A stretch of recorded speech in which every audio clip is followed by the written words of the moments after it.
Piso na BSP series na 2005. Hard to find. Update natin ang bagong presyo niya.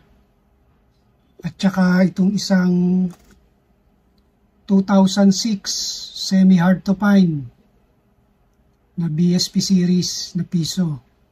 So magkano na ba ang mga value nito? 2005 and 2006. Okay. Mamaya update ko kayo sa value nito. Sa first time lang sa channel ko, follow nyo lang ako.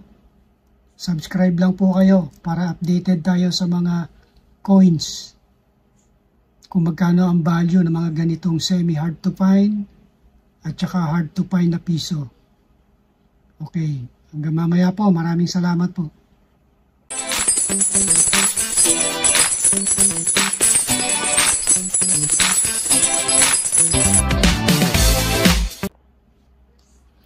Welcome back guys.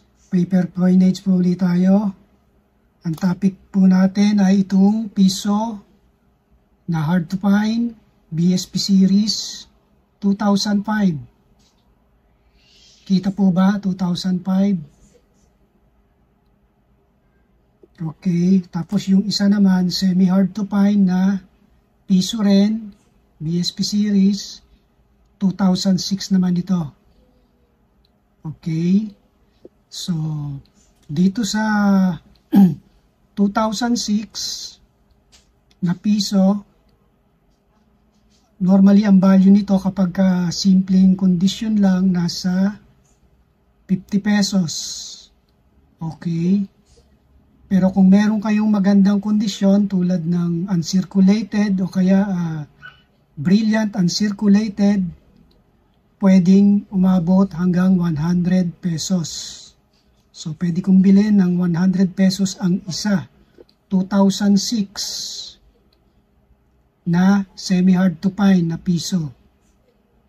Okay, pero pag ang mga kondisyon ay hindi maganda, 50 pesos pa rin po tulad ng mga presyo ng ibang mga collectors. Yan. Okay, medyo kita na, no? 2006 po yan.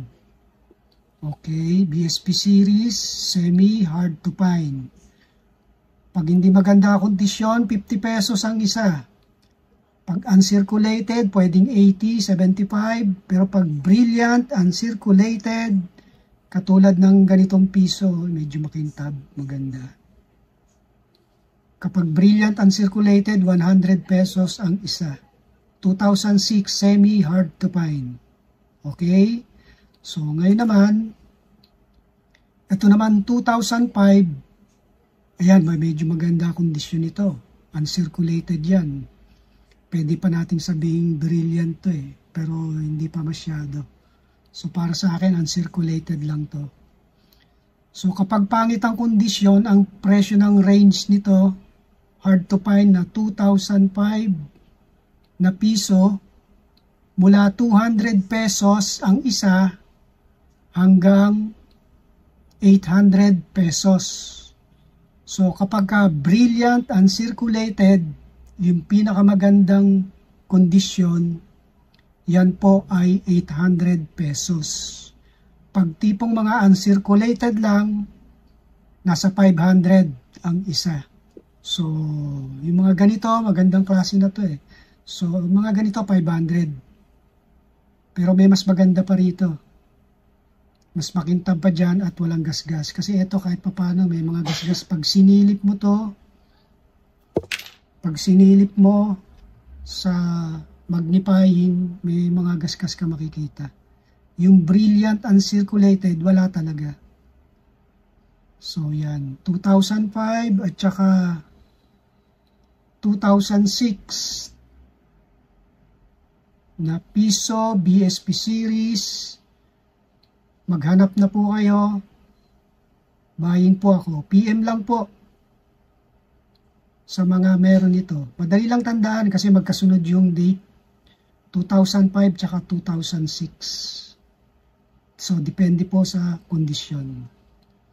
Okay, yun lang po. Maraming salamat po.